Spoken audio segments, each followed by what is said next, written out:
Hey, my name is Peter Findlay, and I'm with the Vintage Car Club of Canada Antique Chapter.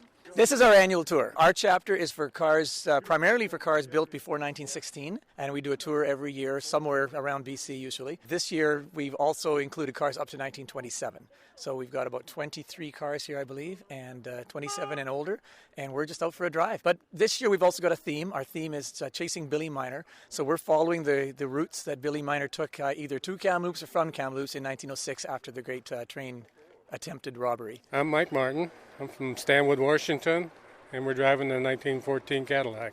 I have to ask you, these cars are really old and beautiful. How much work goes into them? You got to stay on top of it. It's, as long as you do the things that have to be done, it's not that bad, but it takes a while to get them to this shape. But.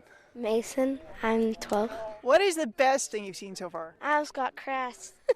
And what do you think being in the back of a car? It's interesting because there's no seat belts and you never know if you're going to fall out.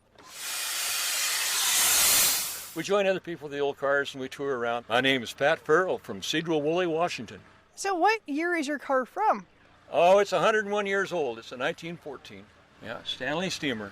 This car doesn't run on gas at all, does it? No, it doesn't. It doesn't use gasoline. In fact, it could run on gasoline if you wanted to, but today we're running kerosene. But it'll run any liquid that's burnable, paint thinner, Jack Daniels, whatever, paint strip, anything that you put a match to, alcohol, gasoline, so forth. Yeah, it's an alternative fuel vehicle. It's a green vehicle. They've tried to measure the bad stuff coming out of the exhaust, and it doesn't even get onto their scale. Everything's completely burnt. Your car actually says horseless carriage on it. Yeah, it's a horseless carriage. Just back in the days when it was unusual to see a horseless carriage.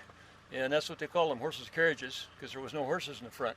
When they did the licensing in the state of Washington back in the 50s, the category they put these under was the horseless carriage because that best represented the era they came from. And it's just fun to get in these things and go. They're like a time capsule. You get in them, and all of a sudden it's 100 years ago.